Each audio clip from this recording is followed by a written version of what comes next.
Bhagavad Gita chapter 2 రెండో అధ్యాయం పేరు సాంఖ్యయోగం.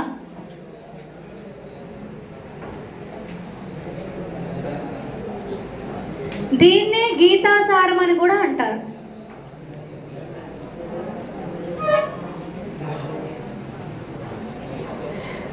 సాంఖ్యయోగం, సాంఖ్య అంటే ఏంటో అర్థం తెలుసా? సాంఖ్య అంటే ఆత్మ, సాంఖ్య అంటే జీవుడు, మనం అన్నమాట.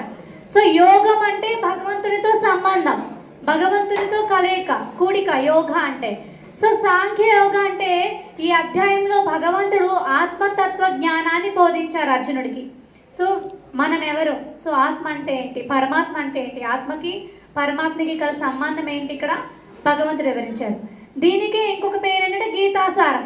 సారము అంటే సమ్మరీ.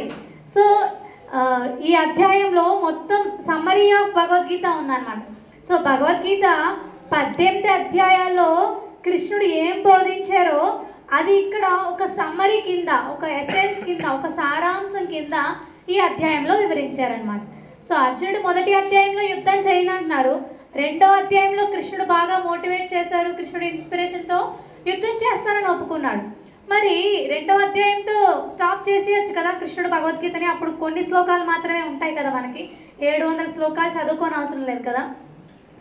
ఎందుకంటే ఈ అధ్యాయంలో కృష్ణుడు మన భగవద్గీతలో 3 యోగాలు 3 పార్ట్స్ కింద డివైడ్ చేసుకున్నాం కదా. ఒకటి కర్మయోగం, జ్ఞానయోగం, భక్తి యోగం. సో ఈ 3 యోగాల గురించి కూడా కృష్ణుడు ఇక్కడ వివరించారనమాట.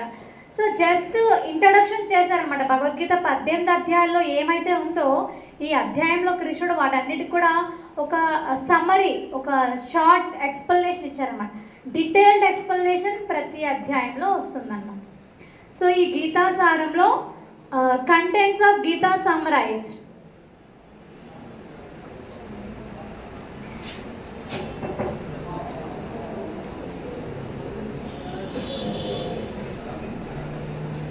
కంటెంట్స్ ఆఫ్ గీతా సమ్మరైజ్ అంటే భగవద్గీతలో 18 చాప్టర్స్ ఉన్నాయి కదా, 18 చాప్టర్స్ని ఇక్కడ ఒక సమ్మరీ కింద కృష్ణుడు వివరించారనమాట. సో ఈ భగవద్గీతని 3 పార్ట్స్ డివైడ్ చేస్తే ఫస్ట్ పార్ట్ కర్మయోగ, జ్ఞానయోగ, భక్తి యోగ.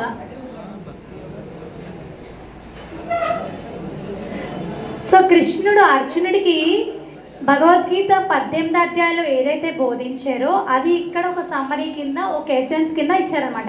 అంటే ఈ అధ్యాయంలో సకామ కర్మ, నిష్కామ కర్మ అంటే ఏదైనా పని చేసినప్పుడు with attachment to the results, without attachment to the results. అంటే మనం ఏదైనా ఒక ఫలితాన్ని ఆశించి కర్మ చేస్తే అది ఎలాంటి ప్రభావాన్ని ఇస్తుంది, అటాచ్మెంట్ లేకుండా కర్మ చేస్తే ఎలాంటి ప్రభావం ఇస్తుంది. అలాగే జ్ఞానయోగం, జ్ఞానయోగం అంటే knowledge of this material body and the spirit soul. So ఈ మెటీరియల్ బాడీ కోసము అండ్ లోపలున్న సోల్, ఆత్మ కోసం భగవంతుడు ఇక్కడ జ్ఞానాన్ని ఇచ్చారనమాట. సో ఆత్మ అంటే ఏంటి, ఆత్మ లక్షణాలు ఏంటి అని ఇక్కడ వివరించారు. తర్వాత భక్తి యోగ, భక్తి యోగ అంటే సెల్ఫ్లెస్ సర్వీస్. సో నిస్వార్థమైన భక్తి యోగ సేవా విధానాన్ని ఇక్కడ వివరించారనమాట. సో మీకు లాస్ట్ టైం కూడా చెప్పాను. సో భక్తి యోగాలో భక్తి అంటే, భక్తి simply means to know the God and to love him. So భక్తి అంటే చాలా సింపుల్, భగవంతుని గురించి తెలుసుకోవడం, భగవంతుని ప్రేమించడం, భగవంతుని ఆరాధించడం అంతే. అంతేగాని భక్తి అంటే ఏదో వ్రతాలు చేసేయాలి, ఆచారాలు, సాంప్రదాయాలు, పూజలు ఇవి కాదన్నమాట. సో భగవంతుడు ఇచ్చిన ఈ జ్ఞానాన్ని, ఈ విజ్ఞానాన్ని మనం ఉపయోగించుకొని మన జీవితంలో ఎలా నడుచుకోవాలి, ఎలా ఉన్నత స్థానంలో ఉండాలి అనేది మనం ప్రయత్నం చేయాలి. సో ఈరోజు మనం భగవద్గీత 2nd చాప్టర్లో 7th శ్లోకం డిస్కస్ చేసుకుంటాం. ఏ శ్లోకం? 7th శ్లోకం. సో ఈ 7th శ్లోకం టాపిక్ ఏంటంటే మన జీవితంలో గురువు యొక్క ఆవశ్యకత. మన నిజ జీవితంలో గురువు యొక్క ఆవశ్యకత. అందరూ గట్టిగా చెప్పండి, మన నిజ జీవితంలో గురువు యొక్క ఆవశ్యకత. మనకి గురువు లేకపోతే మనం ఏదైనా నేర్చుకోగలమా? లేదు. మన ఫస్ట్ గురువు ఎవరు చెప్పండి? మదర్. సో మనం 9 months అమ్మ కడుపులో ఉన్నప్పుడే చాలా నేర్చుకున్నాం అనమాట. అమ్మని ఎలా తన్నాలి, అమ్మతో ఎలా పోట్లాడాలి, సో అమ్మతో ఎలా రెస్పాండ్ అవ్వాలి, అమ్మతో ఎలా రియాక్ట్ అవ్వాలి, అమ్మతో ఎలా మాట్లాడాలి, సో అన్నీ అమ్మ కడుపులో ఉన్నప్పుడు నేర్చుకున్నాం. సో ఇక భౌతిక జగత్తులోకి వచ్చిన తర్వాత నాన్న. సో నాన్న మనకి ఏం చెప్తారు? మంచి చెప్తారు, చెడు చెప్తారు, మన కోసం బాగా కష్టపడతారు, మనకి మనకి పాకెట్ మనీ ఇస్తారు, మనకి ఎలా నడవాలో చెప్తారు. ఈ యొక్క దేహంతోనే కాదు, మన ఈ యొక్క శరీరంతోనే కాదు, అలాగే జీవితంలో కూడా ఎలా ముందుకెళ్ళాలి, ఎలా నడుచుకోవాలి కూడా నాన్న చెప్తారు. కానీ నాన్న మాట ఎవరైనా వింటావా చెప్పండి? అమ్మ మాట ఎవరైనా వింటావా చెప్పండి? సో నాన్న ఏం చేసినా మన కోసమే చేస్తారన్నమాట. సో మీకు ఒక స్టోరీ చెప్తాను. సో ఒక ఫాదర్కి 2 అబ్బాయిలు ఉన్నారు. సో పెద్ద అబ్బాయి, చిన్న అబ్బాయి. సో పెద్ద అబ్బాయి చాలా మంచోడు, చాలా ఒబీడియంట్, చాలా కామ్, నాన్న ఏం చెప్తే అదన్నమాట. చిన్న అబ్బాయి కొంచెం స్టబన్, కొంచెం మొండి. సో నేను చిన్నవాడిని అని చెప్పి తాను ఏం చెప్తే నాన్న అది వినాలన్నమాట. సో అది చిన్న అబ్బాయి. సో ఒక రోజు ఏమైంది, నాన్న పెద్దోడు అయిపోయాడు, నాన్న ముసలోడు అయిపోయాడు. సో ఇద్దరు కూడా పెద్దోళ్ళు అయిపోయారు. సో ఇప్పుడు ఈ చిన్నోడు అంటున్నాడు నాన్న దగ్గరకు వచ్చి, నాన్న నువ్వు ముసలోడు అయిపోయావు కదా, నువ్వు ఎప్పుడు చచ్చిపోతావో తెలియదు. సో నీ ఆస్తిని మా ఇద్దరికి పనిచేసాయి. నీ దగ్గర ఎంత ధనం ఉంది, నీ దగ్గర ఎంత ఆస్తి ఉంది, అంత ఓపెన్గా పెట్టు, అంతా షేర్ చేసేది. అప్పుడు నువ్వు చనిపోయిన తర్వాత మేము కొట్టుకోం కదా, మేము హ్యాపీగా ఉంటాం అని అన్నారు. సో అప్పుడు తండ్రి చాలా బాధపడతాడు. సో అయినా సరే ఇలా అడుగుతున్నాడు కదా అని చెప్పి పెద్ద అబ్బాయి వంక చూస్తాడు. పెద్ద అబ్బాయి ఏం మాట్లాడు. సో 2 షేర్ చేస్తాడు, తన ఆస్తిని, తన ధనాన్ని, అమౌంట్ ఎంత ఉందో అంతా షేర్ చేస్తాడు. సో 2 భాగాలు చేస్తాడు. పెద్ద అబ్బాయికి ఇచ్చేస్తాడు, చిన్న అబ్బాయికి ఇస్తాడు. పెద్ద అబ్బాయి తండ్రి దగ్గరే ఉంటాడు. చిన్న అబ్బాయి ఆ ధనం పట్టుకొని, ఆ మనీ పట్టుకొని దేశ పర్యటనకి వెళ్ళిపోతాడు అనమాట. బాగా డబ్బు ఉంది కదా, ఇప్పుడు చాలా ఎంజాయ్మెంట్ కావాలి, దానికి చాలా హ్యాపీనెస్ కావాలి. సో ఫ్రెండ్స్ అని, అదని ఇదని, డ్రింకింగ్ అని, ఆ అమ్మాయిలతో బ్యాడ్ హ్యాబిట్స్, బ్యాడ్ ఫ్రెండ్షిప్స్, ఇలా చాలా చెడు వ్యసనాలకి అలవాటు అయిపోయాడు అనమాట. సో తన దగ్గర ఉన్న ధనం అంతా మెల్లమెల్లగా అంతా అయిపోతుంది.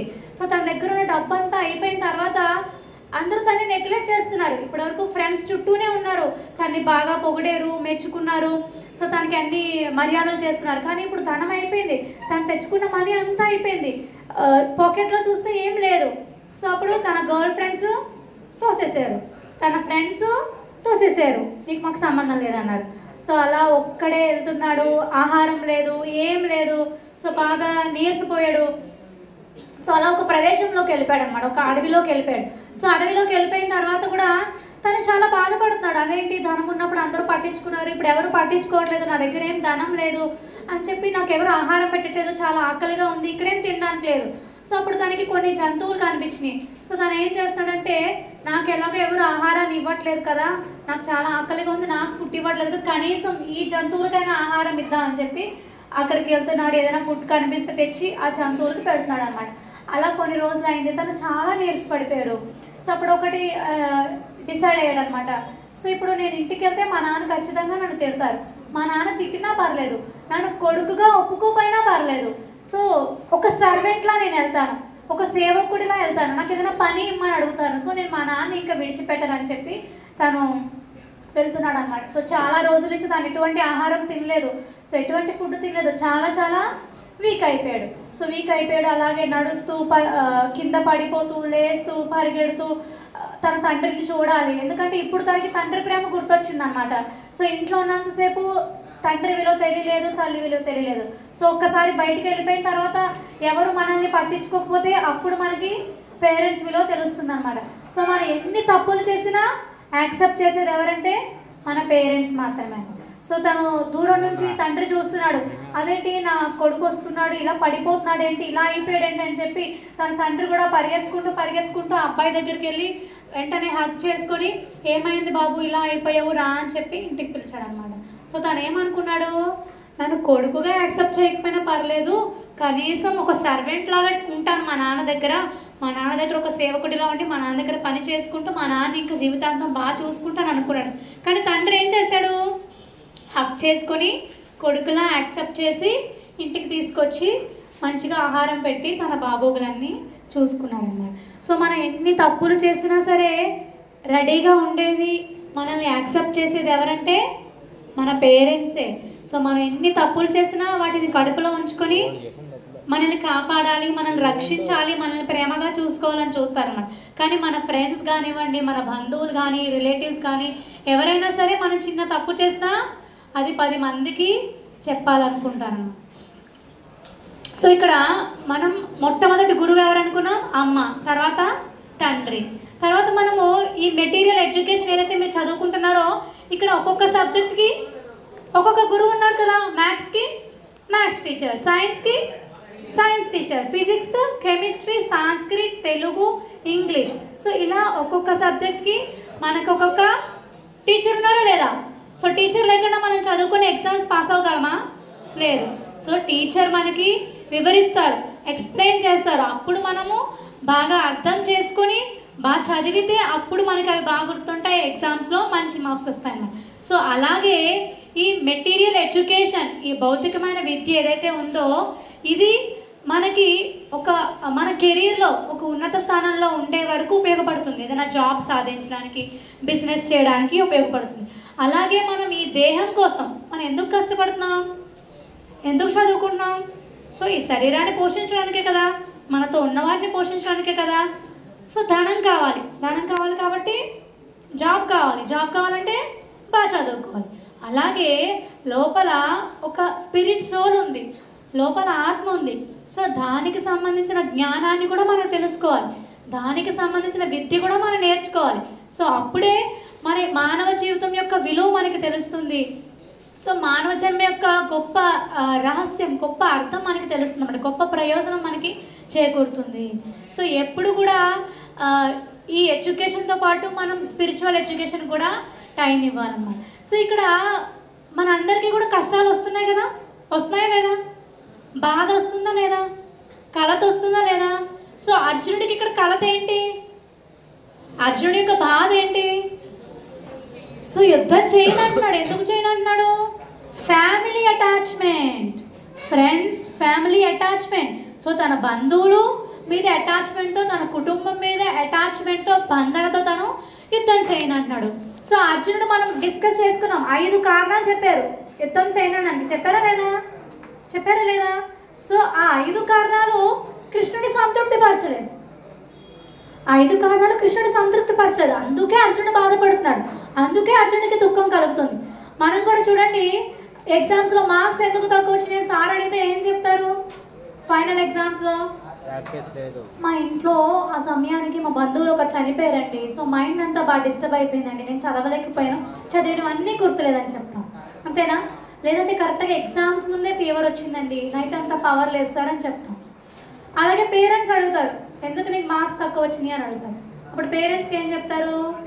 స్కూల్లో సరిగ్గా కాలేజ్లో సరిగ్గా క్లాసెస్ జరగలేదు, కొన్ని చాప్టర్స్ మిస్ చేసేసారు, సో నాకు అర్థం కాలేదు, టీచర్ చెప్పారు కానీ నాకు అర్థం కాలేదు, అందుకే ఈసారి బాగా చదువుతానులే అని చెప్తాం. అంతే కదా, ఏదో ఒక రీజన్స్ చెప్పేసి ఎస్కేప్ అయిపోతాం. సో అర్జునుడు కూడా అలాగే యుద్ధం చేయనడానికి 5 కారణాలు చెప్తున్నారు కృష్ణుడికి, కానీ కృష్ణుడు సాటిస్ఫై అవ్వలేదు, అందుకనే అర్జునుడు బాధపడుతున్నాడు. అలాగే మనం కూడా ఈ భౌతిక జగత్తులో నివసిస్తున్నాం. 2 జగత్తులు ఉన్నాయి, ఒకటి ఆధ్యాత్మిక జగత్తు, భౌతిక జగత్తు, మెటీరియల్ వరల్డ్, స్పిరిచువల్ వరల్డ్. మనం ఎక్కడున్నాం ఇప్పుడు? మెటీరియల్ వరల్డ్లో ఉన్నాం. సో ఈ మెటీరియల్ వరల్డ్లో అడుగడుగునా మనకి ఏదో ఒక బాధ, ఏదో ఒక దుఃఖం, కలత వస్తూనే ఉంటుంది. ఇది సహజం అన్నమాట. మనం పుట్టినప్పటి నుండి ఏదో ఒక కష్టం వస్తుంది. ఎందుకంటే life is a journey between 2 letters.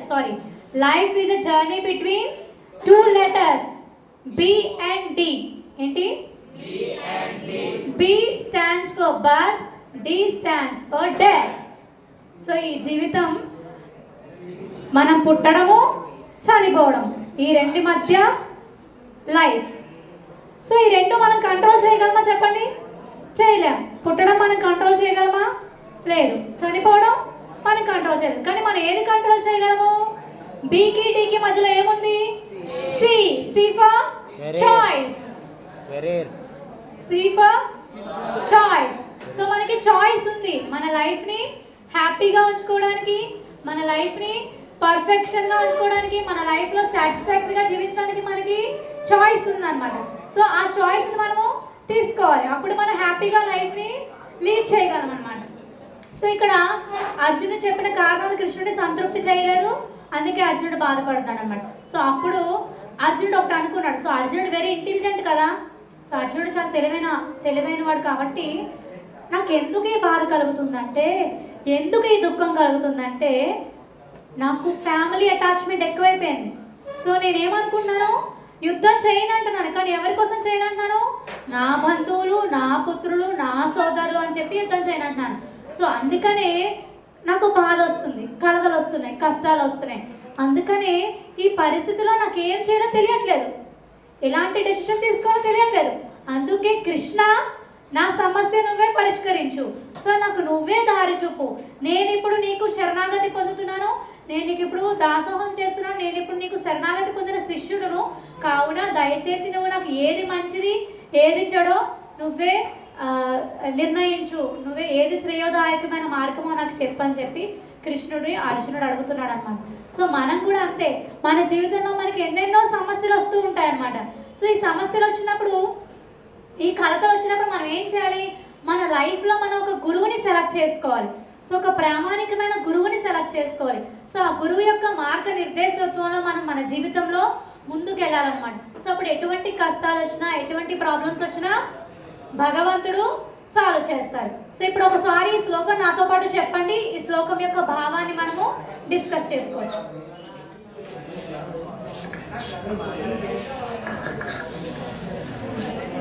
Please please కామ్గా ఉండండి. భగవద్గీత 2nd chapter 7th శ్లోకం నాతో పాటు అందరూ రిపీట్ చేయండి. కార్పణ్య దోషోపహత స్వభావః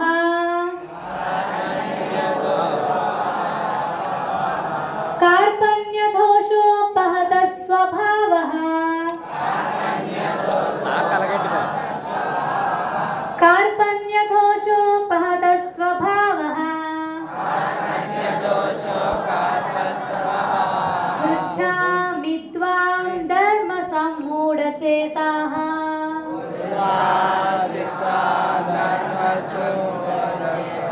పృచ్ఛామి త్వాం ధర్మ సమ్మూఢచేతాః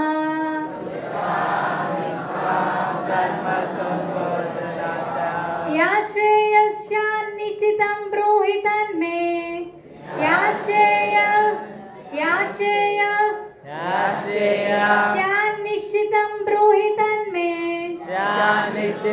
బ్రూహి తన్మే శిష్యస్తేహం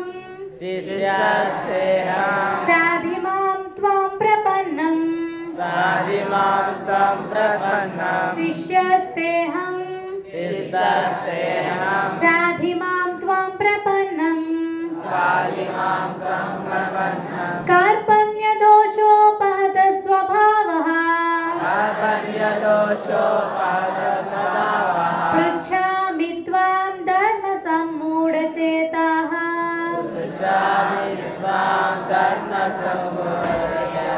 యా శ్రేయస్యాన్నిశ్చితం బ్రూహి తన్మే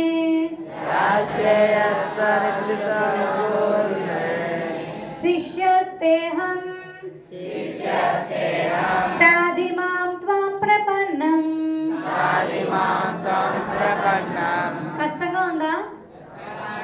మూవీలో సాంగ్స్ కూడా లిరిక్స్ చాలా కష్టంగా ఉంటాయి కదా, నేర్చుకుంటారు కదా బాగా ప్రాక్టీస్ చేసి. సో అలాగే ఇది కూడా నేర్చుకోండి, ట్రై చేయండి. అట్లీస్ట్ భావాన్ని బాగా గుర్తుపెట్టుకోవడానికి ట్రై చేయండి. సో ఈ యొక్క శ్లోకంలో దీని యొక్క ఎసెన్స్ ఏంటంటే, మనకి భౌతిక జగత్తులో చాలా దుఃఖాలు వస్తాయి, కానీ వాటిని అధిగమించడానికి, వాటిని పరిష్కారం తెలుసుకోవడానికి మనం ఒక గురువుని దరి చేరమని మనకి వేద శాస్త్రాలు, వేద వాంగ్మయము అన్నీ కూడా తెలియచేస్తున్నాయి అన్నమాట. సో మనకి అడుగడుగునా ఏదో ఒక కష్టం వస్తూనే ఉంటుంది. సో మనం ఎప్పుడైతే ఒక గురువుని దరి చేరుతామో, గురువుకి శిష్యస్తేహం అంటే గురువుకి శరణాగతి పొందుతామో, గురువుకి శిష్యుడిగా ఉంటామో, అప్పుడు మన ప్రాబ్లమ్స్ అన్ని క్లియర్ అయిపోతాయి అన్నమాట. సో అర్జునుడిని ఒక రోజు ఒక వ్యక్తి అడుగుతారనమాట. సో అర్జున, నువ్వు చాలా ఇంటెలిజెంట్, చాలా అందంగా ఉన్నావు, నీకు అందమైన భార్య ఉంది, నీకు చాలా యువర్ రిచ్ పర్సన్, నీకు చాలా ధనం ఉంది, రాజ్యం ఉంది, సో నువ్వు శ్రేష్టమైన ధనుర్ధారి, చాలా చాలా చాలా అర్జునుడు చాలా పొగిడేస్తున్నాడు అనమాట. సో అప్పుడు అంతా అయిపోయిన తర్వాత అర్జునుడు చెప్తాడు, సో ఇన్ని ఉన్నా ఇవేమి శాశ్వతం కాదు, కానీ నా దగ్గర మీకు తెలియదు ఇంకొకటి ఉంది. అదేంటంటే శాశ్వతమైన నిజమైన జ్ఞానం, అబ్సల్యూట్ ట్రూత్. అది ఎవరిచ్చారంటే గురువు గారు ఇచ్చారు. సో మనం గురువు దగ్గర నేర్చుకున్న విద్య ఏదైతే ఉందో అది ఎవరు దొంగిలించలేరు. మనము మన ధనాన్ని, మన అమౌంట్ని మనము ఖర్చు చేసే కొద్దీ, ఖర్చు పెట్టే కొద్దీ ఏమవుతుంది, మన దగ్గర 100 రూపీస్ ఉన్నాయి, సో 10 రూపీస్ 10 రూపీస్ 10 రూపీస్ నేను ఖర్చు పెట్టే కొద్దీ 100 రూపీస్ అయిపోతాయి. కానీ మనం చిన్ననాటి నుండి నేర్చుకుంటున్న విద్య ఏదైతే ఉంది, గురువు దగ్గర మనం నేర్చుకున్న విద్య ఏదైతే ఉంది, ఇది మనం ఖర్చు పెట్టినా అంటే ఈ విద్యని మనం ఇంకొకరికి షేర్ చేసుకున్నా ఆ జ్ఞానం పెరుగుతుంది తప్ప తగ్గదు. అంతే కదా. మీరు మ్యాథ్స్ బాగా చదువుతారు, సో మీరు మ్యాథ్స్ బాగా చేస్తారు, ప్రాబ్లమ్స్ బాగా సాల్వ్ చేస్తారు. సో ఆ ప్రాబ్లమ్స్ ని మీరు మీ ఫ్రెండ్ కి ఎక్స్ప్లెయిన్ చేస్తున్నారు. సో ఎక్స్ప్లెయిన్ చేసినప్పుడు మీకు వచ్చిన ఆ ప్రాబ్లమ్స్ ఆ యొక్క సబ్జెక్ట్ అనేది మీరు మిస్ అయిపోతారా, మీరు మర్చిపోతారా చెప్పండి? మీకు ఏమైనా తగ్గిపోతుందా సబ్జెక్ట్ నాలెడ్జ్? లేదు. సో మీ ఫ్రెండ్కి ఆ నాలెడ్జ్ షేర్ చేసుకోవడం వల్ల మీకు ఇంకా ఆ నాలెడ్జ్ పెరుగుతుంది, బాగా గుర్తుండిపోతుంది అనమాట. సో అలాగే మనం మన దగ్గర ఉన్న ఈ మెటీరియల్ ఎసెట్స్ కానివ్వండి, ధనం కానివ్వండి, సంపద కానివ్వండి, ఈ యొక్క అందం కానివ్వండి, ఈ దేహం కానివ్వండి, బంధువులు కానివ్వండి, ఫ్రెండ్స్ కానివ్వండి, అన్నీ అశాశ్వతమే. సో మన లాస్ట్ బ్రీత్ అయిపోయినప్పుడు ఇవన్నీ కూడా మనం కోల్పోతాం. కానీ మనం ఏదైతే స్పిరిచువల్ విద్య నేర్చుకున్నామో, ఈ నిజమైన జ్ఞానాన్ని తెలుసుకున్నాం, ఇది ఒకటే లైఫ్ ఆఫ్టర్ లైఫ్ మనకి ఉపయోగపడుతుంది అనమాట. సో మీకు ఇప్పుడు ఎంత సిల్లీగా అనిపించవచ్చు, ఏంటి ఇలాంటి చెప్తున్నారని, కానీ మీరు మీ నిజమైన లైఫ్ స్టార్ట్ చేస్తారు కదా, సో అప్పుడు మీరు రియలైజ్ అవుతారన్నమాట. సో అందుకు మేము మీకు హెల్ప్ చేయడానికి భగవద్గీతని మీకు ఎలా ఉపయోగపడుతుందో చెప్పడానికి ట్రై చేస్తున్నాము. సో మీరు కూడా మీ యొక్క నిజ జీవితంలో ఒక గురువుని స్వీకరించండి, భగవద్గీత జ్ఞానాన్ని తెలుసుకోవడానికి ప్రయత్నం చేయండి. ఇది మనకి ఒక మాన్యువల్ అనమాట, యూజర్ మాన్యువల్ లాంటిది. సో మన లైఫ్లో మనం ఎలా నడుచుకోవాలి, ఎటువంటి ఆహారం తీసుకోవాలి, ఎలా ముందుకు వెళ్ళాలి, ఎటువంటి లక్షణాలు కలిగి ఉండాలి, సో ఎటువంటి బుద్ధిని కలిగి ఉండాలి, ఎటువంటి తపస్సును చేయాలి, ఎటువంటిది నిజమైన జ్ఞానము, సో మనం దుఃఖం వచ్చినప్పుడు ఏం చేయాలి, బాధ వచ్చినప్పుడు ఏం చేయాలి, హ్యాపీనెస్ వచ్చినప్పుడు ఏం చేయాలి, ఇవన్నీ భగవద్గీతలో ముందుకు వెళ్ళే కొద్దీ మీకు తెలుస్తాయి అన్నమాట. సో అలాగే ఈ శ్లోకంలో కృష్ణుడు అర్జునుడికి ఈ శ్లోకం అర్జునుడు చెప్తున్నాడు. సో ఈ శ్లోకం ఎవరు చెప్తున్నారు? అర్జునుడు చెప్తున్నాడు. సో కార్పణ్య దోషోపహత స్వభావ. కార్పణ్య అంటే లోభత్వం అన్నమాట. సో అంటే దోషం అంటే మిస్టేక్స్. సో నేను ఈ యొక్క మెటీరియల్ అంటే అటాచ్మెంట్స్తో, ఈ యొక్క భౌతికమైన బంధాల కారణంగా నేను మోహం చెందాను. సో నాకు ఇప్పుడు ఏం చేయాలో తెలియట్లేదు. సో అన్సర్టనిటీ సిచ్యువేషన్ అనమాట. సో నేను మంచి నిర్ణయాన్ని తీసుకోలేకపోతున్నాను కృష్ణ, అందుకనే నేను నిన్ను అడుగుతున్నాను. సో శిష్యస్తేహం, నేను నీకు శిష్యుడిని ఇప్పుడు. సో అలాగే శరణాగతి పొందాను, దయచేసి నాకు ఏది శ్రేయోదాయకమో తెలియచేయు కృష్ణ అని చెప్పి అర్జునుడు అడుగుతున్నాడు అన్నమాట ఈ శ్లోకంలో. సో అలాగే ఈ శ్లోకంలో సారాంశం బట్టి మనమేం తెలుసుకోవాలంటే, మనకి కూడా జీవితంలో ఎన్నెన్నో సందేహాలు వస్తూ ఉంటాయి కదా, చెప్పండి, వస్తాయి కదా. సో ఆ సందేహాలు వచ్చినప్పుడు మనం కూడా ఒక గురువుని పెట్టుకోవాలన్నమాట. సో ఆ గురువు మార్గనిర్దేశత్వంలో మనం ముందుకెళ్తూ ఉంటే మన జీవితంలో ఎంతో ప్రశాంతంగా సంతోషంగా జీవించడానికి అవకాశం ఉంటుంది. సో గురువు మన జీవితంలో ఎలాంటి సమయాల్లో హెల్ప్ అవుతారు, ఎలాంటి విద్యను మనకి బోధిస్తారంటే, సో గురువు మనకి ఎటువంటి సందర్భంలోనైనా సరే, అంటే ఎటువంటి డౌట్స్ వచ్చినా సరే, మన జీవితంలో మనకి ఎటువంటి పరీక్ష ఎదుర్కొంటున్నా సరే, ఆ గురువు ఆ యొక్క టెస్ట్ని సాధించి విజయాన్ని సాధించేలా మనకి హెల్ప్ చేస్తారు అన్నమాట. సో ఒక గురువు దగ్గర 2 శిష్యులు ఉన్నారనమాట. సో ఆ 2 శిష్యుల్ని గురువు ఏం చేస్తారంటే ఇద్దరికి 2 బ్యాగ్స్ ఇస్తారు. సో ఒక శిష్యుడికి ఏం చేస్తారంటే ఒక బ్యాగ్ నిండా ఫుడ్ స్టఫ్స్ పెట్టారు. So snacks, biscuits, chocolates, different food items అన్నీ పెట్టి బ్యాగ్, చాలా పెద్ద బ్యాగ్ ఇచ్చారన్నమాట. ఇంకొక శిష్యుడికి ఖాళీ బ్యాగ్ ఇచ్చారు, ఎంటీ బ్యాగ్ ఇచ్చారన్నమాట. సో వాళ్ళిద్దరిని పిలిచి చెప్తారు, సో మీ ఇద్దరికి ఈరోజు ఒక టాస్క్ ఇస్తున్నాను. అదేంటంటే ఇక్కడ నుంచి 10 కిలోమీటర్స్ డిస్టెన్స్ వరకు మీరు నడుచుకుంటూ వెళ్ళండి. సో నడుచుకుంటూ వెళ్తారు, మీకు ఎవరికి ఏ బ్యాగ్ ఇచ్చినా అది పట్టుకుని వెళ్ళండి. సో మొదటి శిష్యుడు చెప్తాడు, నీకు దారిలో ఎవరు ఆకలితో కనిపించినా వాళ్ళందరికీ నీ దగ్గర ఉన్న ఫుడ్ని నువ్వు డిస్ట్రిబ్యూట్ చేస్తూ ఉండు. రెండో వాడికి చెప్తారు, నీకు దారిలో ఎటువంటి విలువైంది కనిపించినా అదంతా బ్యాగ్లో స్టోర్ చేస్తూ ఉండు. సో జర్నీ స్టార్ట్ అయినప్పుడు ఈ మొదటి శిష్యుడి దగ్గర చాలా పెద్ద బ్యాగ్ ఉంది. సో చాలా బరువుగా ఉంది. సో చాలా స్లోగా నడుస్తున్నాడు. రెండో శిష్యుడి దగ్గర ఏముంది? ఎంటీ బ్యాగ్ ఉంది. పాటలు పాడుకుంటూ ఎంజాయ్ చేసుకుంటూ పరిగెత్తుకుంటూ నడుస్తున్నాడు అన్నమాట. సో కొంచెం దూరం వెళ్ళాడు. సో అక్కడ దారిలో ఏమైంది? దారిలో ఎవరైనా కనిపిస్తున్నారు, ఆకలితో ఉన్న వాళ్ళందరికీ ఫుడ్ డిస్ట్రిబ్యూట్ చేస్తూ స్లోగా నడుచుకుంటూ వస్తున్నాడు. సో అలా దూరం దూరం దూరం దూరం దగ్గరికి వెళ్ళే కొద్దీ, డెస్టినేషన్ రీచ్ అయ్యే కొద్దీ తన బ్యాగ్ ఖాళీ అయిపోయింది. సో రెండో శిష్యుడు నడుస్తున్న కొద్దీ తనకి గురువుగారు ఏం చెప్పారు, ఏది విలువైంది కనిపించినా బ్యాగ్లో పెట్టుకోమన్నారు. సో కొంచెం దూరం వెళ్ళారు, తనకి ఒక స్టోన్ కనిపించింది. ఆ స్టోన్ చాలా విలువైంది అనిపించింది. సో అది బంగారంలా ఉంది. సో తీసి వెంటనే బ్యాగ్లో పెట్టుకున్నాడు. మళ్ళీ ఇంకొంచెం దూరం వెళ్ళాడు, ఇంకొంచెం దూరం వెళ్ళగానే మళ్ళీ ఇంకొక బంగారం వస్తువు కనిపించింది. మళ్ళీ ఇంకొంచెం దూరం వెళ్ళాడు, ఇంకా విలువైన వస్తువులు కనిపించినాయి. అలా తన బ్యాగ్ అంతా చాలా హెవీ అయిపోయింది. తను ఫస్ట్లో చాలా యాక్టివ్గా పరిగెట్టుకుంటూ నడుస్తున్నాడు, ఇప్పుడు చాలా బరువు ఎక్కువైపోవడంతో చాలా స్లోగా స్లోగా స్లోగా స్లోగా నడుస్తున్నాడు. సో ఈ అబ్బాయి డిస్ట్రిబ్యూట్ చేస్తూ రావడం, తన బ్యాగ్ ఖాళీ అయిపోయింది, ఇప్పుడు తను ఫ్రీగా నడుస్తున్నాడు అనమాట. సో ఇలా మన జీవితంలో మనము ఈ యొక్క దేహం కోసం, ఈ మెటీరియల్ బాడీ కోసం ఏదైతే కష్టపడుతున్నామో, ఏదైతే ధనం సంపాదించాలనుకుంటున్నామో, ఆస్తులు సంపాదించాలనుకుంటున్నామో, ఇవేమి శాశ్వతము. సో నేను ఇందాక కూడా చెప్పాను కదా మీకు, life is a journey between B and D. So birth and death. So ఏది శాశ్వతం కాదు, కానీ మనం గురువు దగ్గర నేర్చుకున్న విద్య మాత్రమే శాశ్వతం. అది మనల్ని మంచి మార్గంలో ఉంచడానికి, ఉన్నత స్థానంలో ఉంచడానికి మనకి సహాయం చేస్తుంది అన్నమాట. సో పుట్టడము ప్రాబ్లమే, మరణించడము ప్రాబ్లమే. సో ఇక్కడ ఏమనుకున్నాం మనం ఎప్పుడైతే భగవంతుని సంతృప్తి చేయలేమో మన జీవితంలో సంతృప్తి అనేది ఉండదు, ఆనందం అనేది ఉండదు. సో ఎందుకంటే మన జీవితంలో సమస్యలు వస్తూనే ఉంటాయి.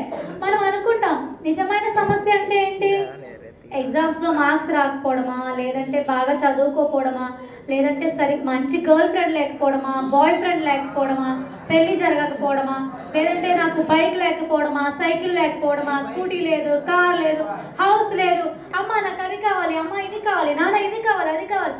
సో నిజమైన సమస్యలు అవి కాదు, అవన్నీ చాలా చిన్న చిన్న టైనీ ప్రాబ్లమ్స్ అన్నమాట. కానీ నిజమైన ప్రాబ్లమ్స్ ఏంటి జీవితంలో? నిజమైన ప్రాబ్లమ్స్ ఏంటో తెలుసా మీకు? నిజమైన ప్రాబ్లమ్స్ 4 ఉన్నాయి. ప్రాబ్లం నెంబర్ 1, నిజమైన ప్రాబ్లమ్స్ 4 ఉన్నాయి. ఒకటి బర్త్, ఇంకొకటి హెల్త్ ప్రాబ్లమ్స్. మనకి ఏదో ఒక ఈ యొక్క దేహానికి సంబంధించి ఏదో ఒక హెల్త్ ప్రాబ్లమ్స్ వస్తాయి కదా, వ్యాధి, డిసీజెస్. ఇంకొకటి ఓల్డ్ ఏజ్. ఏమన్నా? Old age.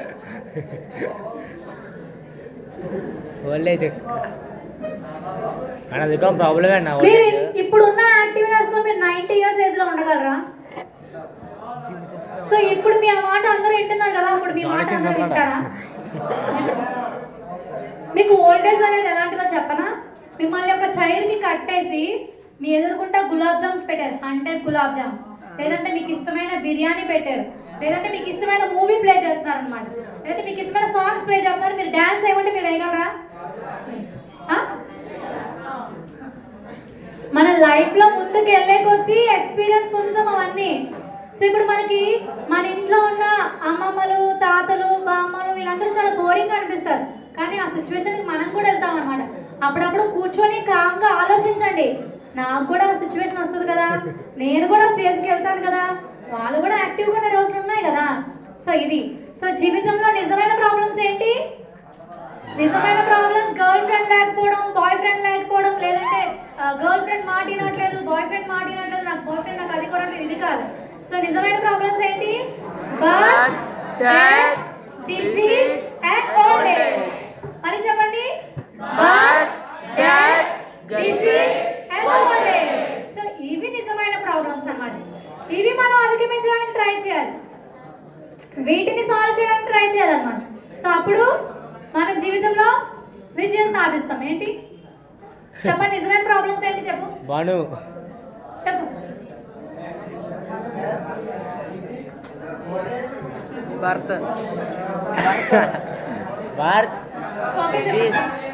Okay please silence. ఒక 5 minutes ఈ మాతాజీ మీ చేత శ్లోకం రిపీట్ చేస్తారు, అందరూ గట్టిగా చెప్పండి. సో ఈ శ్లోకాలు, ఈ సంస్కృత శ్లోకాలు రిసైట్ చేయడం వల్ల మీ యొక్క కాన్సంట్రేషన్ పవర్ పెరుగుతుంది అనమాట, మీ మెమరీ పవర్ పెరుగుతుంది అనమాట. సో అందుకని అందరూ ఈ వర్డ్స్, ఈ సంస్కృత వర్డ్స్ ని చెప్పడానికి ప్రయత్నం చేయండి. Silence please. తీరా బాబు